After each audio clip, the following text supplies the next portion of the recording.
whether it's me with a patient or people in a relationship or a mother-daughter or all these relationships we have, love, which is a commonality, even with our patients, right, Yes. is creating a space for the optimal transformation for another human being. Mm, And I love that definition because it's giving the space that you truly want what's best for them. yes. There's not like this Yeah. selfish intention. You're just like, well, how can I help you transform to be your best self? And in that kind of an altruistic way, it could be, bosses or children or parents or employees or whatever. It works to all of them. Yes. But in that space, transformation happens.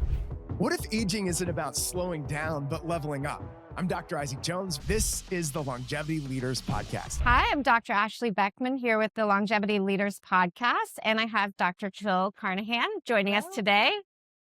How are you doing today? Wonderful. I always love the energy and excitement of conferences. Yes, it's always wonderful to be with people who have similar outlooks and who are looking to learn and just help other people get better. Yeah, absolutely. So you have a new book out. I do. Can you tell us a little bit about it? So interestingly, I wanted to write about immune resilience and resilience in life. And Yes. what ended up happening is it's basically a memoir, but it covers stories of patients and myself. I overcame cancer at 25 years old. Oh my And then gosh. Crohn's disease and mold-related illness, which I Yep. know we share Yes. the topic. So I go through giving the backdrop of my story, but really going deep on each topic and giving people just practical information on how to overcome chronic inflammatory illness and mold-related illness and inflammatory bowel disease and all of those things. And I love resilience is one of my favorite words, right? Because I think most of our patients and clients do not feel resilient, right? They're stuck in fight or flight. They have chronic illness. And the last thing they feel is resilient or strong. And that's so important. You're focusing on that. Yeah, I love it because even when I wrote the book, resilience, I've really come to know as this definition of how do you bounce back after adversity, right? Yes. Like we all have suffering, we all have difficulties, probably now more than ever, there's chaos. And so it's like, how do we take that? And in the realm of health and healing, it's like, how do you take a chronic illness like I had cancer and then Crohn's disease and then mold related illness and not just bounce back to your same original shape, but the new definition, I call it resilience 2.0, is really how do we have this anti-fragility mindset where we bounce back better than before? Yes. And I feel like I'm living proof of like, how do we do that? Right. Yeah. And I'm always seeking ways to optimize and perform. And I'm definitely healthier now in my 40s than I was in my 20s, which is crazy. Yep. And I think too, as we both see, the mindset is such a huge piece. It is. And if people are always talking about, oh, I have this or I have this diagnosis, and they're always looking for more diagnosis. So creating that framework that's all positive and kind of the trajectory of the way you actually are, but recreating that so that we can live that way is so important because there's so many people that are stuck in, my Lyme, my XYZ. And they're just keeping that ownership, and that's not what we want, right? Exactly. We needed to be let go and become resilient. Identity is so crucial. I remember having a patient with lupus that on her license plate was lupus. I'm like, sweetheart, you're never going to get well. Yes. Because you're so identified with that. Yep. And even now I think about my cancer, I can tell the story, but someone be like, oh yeah, I did have cancer. There's like this, I'm not attached to it. And I don't even like the word cancer survivor. Right. Because it's like this thing of like who I am. And I think that identity, I mean, sometimes I'll ask patients, like, what is your illness doing for you? Exactly. And they just stop and look at me and like, what do you mean? Yeah. Because always there's something psychologically or otherwise, right? So when we go down to those roots, and I feel like I've been doing functional medicine for over 20 years, but what now is more powerful than the old, just supplements, nutrition, diet, lifestyle is going to those deep roots of identity and trauma and how do we see the world and how do we live in the world and our mindset. Yeah. Those are probably more powerful than all the other. A big one too is on social media, right? A lot of people's Instagram handle has their disease in it. Yes, exactly. And I was like, you have to change that. Or, I would suggest changing that if and when, your healing journey, we want you to be well. So what are some of the top things that you have been speaking about or talking about that help people become more resilient? Yeah. So one of my favorite topics is environmental toxic load, right? And we share that. And obviously with my own journey through mold related illness, it is so much a hidden thing for many people. Yeah. I mean, here we are in Southern Florida, and it's like my friend lives here, and she was saying, Jill, I think every house in our neighborhood has mold. Yeah. It's so common. Yeah. And so people don't realize it, and they start to have autoimmune disease or dysfunction or cognitive difficulties, and like, I don't know what's wrong. So that environment is so crucial. And unfortunately, clean air, clean water, clean food is kind of the starting point, but people don't even realize that they're swimming in toxic soup. So I get really excited bringing awareness to that topic, but then also bringing solutions. Like, what can we do about this? Because I think when we talk about environmental toxicity, it could be pretty depressing. It is. Because PFAS and mold and plastics and parabens and, all these things, metals, and then wildfires, and then there's smoke, and then so we have this huge load. And I think the U.S. sometimes is worse than a lot of other countries. Oh, for sure. But with that, then if I can bring someone the tools to be practical and actually kind of affordable, because you can get a really good water filter for your fridge for $30, and it's not the best of the line, but it's good enough. Yes. Or air filtration or, opening windows and some basic stuff that people have access to. Yep. So, and you can just see the audience kind of light up when they see, oh, wait, I can do that. Right. Yes. I feel like they have the agency. Because otherwise it's overwhelming. Since we've been doing it for 20 plus years, but all my patients are always like, well, what's wrong with that now? Or something. It's like, I feel bad you're ruining their life and they're taking away their prized, whatever it might be. Their Air takeout fryer, containers. or, Exactly. Air anything, fryer for sure. everything. And they think they're doing something positive and helpful. And unfortunately, we know a little too much. And everything is kind of often a little bit of a burden. Like, exactly. Yes. Yeah. So it is very important to make it easy and doable. And then again, not so expensive that it's just out of everyone's reach. Exactly.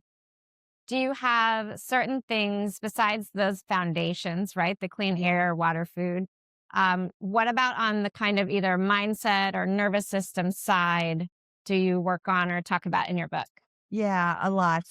Because it goes from, the cancer, then the Crohn's and the mold. But then in the last part of the book is all about, I went through a divorce that was kind of sudden after 20 years. And what happened in that was, I always say that, like, whether it's me with a patient or people in a relationship or a mother-daughter or all these relationships we have, love, which is a commonality, even with our patients, right? Yes. Is creating a space for the optimal transformation for another human being. And I love that definition because it's giving the space that you truly want what's best for them. Yes. There's not like this selfish intention. You're just like, well, how can I help you transform to be your best self? Yep. And in that kind of a altruistic way, it could be, bosses or children or parents or employees or whatever. It works to all of them. Yes. But in that space, transformation happens. And I think that for me, it happened through a sudden divorce that I wasn't expecting. But looking back, it was the best thing that ever happened. Looking for the gift and everything. Because I had to go deep and like, who am I and what am I, doing and all that. And then in that transformation process, I learned a lot. And I did a lot of healing. And I think some of the healing around identity. And for me, it was like, do I trust myself? Can I trust my intuition? Do I love myself? Yeah. Do I take care of myself? Do I set boundaries and all those things around that? But in that, I felt like some of the most profound healing happened way more than all the protocols for mold or all the protocols for, even now, I feel like talk about resilience. Like I can go into a moldy hotel and I don't love it. I can tell I get a little congested, but I'm okay. Right. And there's no longer a trauma response to that. Yeah. And to me, that's another way to think about resilience is how do we teach patients to own that resilience and actually practice it in a way that transforms their life, no matter if it's a financial calamity or a health crisis or divorce or whatever. Yeah. And it's really, really the central thing, right? There's a beautiful book about that. And it's basically like you have to learn to love yourself and your cells, and that will transform everything. And it's really the center of all healing. Yeah, it is. And even though we love all the toxins and are so fascinated by it, you have to make sure that you're really addressing that, but also the emotional side of everything. And again, that everything that comes into our life is here to teach us and as a gift, and find that so that you can grow from it. Exactly. It's like reframing. Yes. Reframing. What is the gift here? Yes. And then, And so you worked on a lot with mold as well, right? Yes. And one thing I think that is interesting to people is they're usually not aware that they have it. right? Yeah. And that's the thing that I think people just, or they downplay it, Yes. right? Like, oh, but everyone's house Everyone has some mold. Yeah. It's everywhere. And are you still seeing a lot of clients for mold toxicity? Yes. Okay. It's increasing, unfortunately. I think a couple Yeah. of things. I think building materials and how things are being built are poorly constructed or left out in the, Yes. elements. And Yes. so more likely they're getting moisture actually put into their walls without them even knowing it. Yeah. And even the brand new builds. Yeah, Yep. exactly. Sadly, Yeah. many times the brand new builds. And then I think radiation Wi-Fi. Actually, there was a study with two petri Petri. dishes of mold, and one of them under the router, house of router, produced 600 times the mycotoxins. So because of that, you see that there is this effect that this living organism can sense. And so as we have more and more inputs in the environment, I think that even solar panels, which great because it's amazing, but the electromagnetic radiation that you create when you put solar panels can actually make a home that may have had a little mold problem way worse. And you know how many places. So that's how catch-22. It's all about efficiency. Yeah. But then if someone has mold in their home, they probably have to think about how does that work. So there's a lot of things playing into that. And then our natural disasters and hurricanes and storms and water intrusions. And so to your point about people not really knowing, I think many people just start to go downhill, or they might see, one of my questions is always like, do you remember when you last felt well? And tracking back to that and then say, well, what happened since then? And it might be a move or it might be something changed or whatever. And then as we ask the questions, really it's most of the time I will test to confirm, which is like urinary mycotoxins, Sears labs and the blood work, or the home testing, like a dust sample. Yep. However, history is so good because if you're really asking those questions, you can kind of make a timeline and figure out when they felt well and then when they didn't. And then, oh, there was a move, right? And then your dog got sick and your cat got sick and your son got sick. And you're like, okay, well, it's environment, right? Process of elimination. Yeah. And it's tricky because a lot of the times too, I think a lot of us maybe had a childhood home with mold and you were maybe okay, but had maybe headaches or something. And then the next home in college and then schools and gyms. It's absolutely. At some it's point you tip over this. Yeah. I say that's the bucket analogy, right? Of the toxic load, and you hit this capacity and the water spills over the top. And the three things that most commonly present are neurodegenerative disease, autoimmunity, and cancer. Yes. So, it's very serious, right? I think we have that delicate balance of reiterating to patients and clients that they have the capability to heal. Yeah.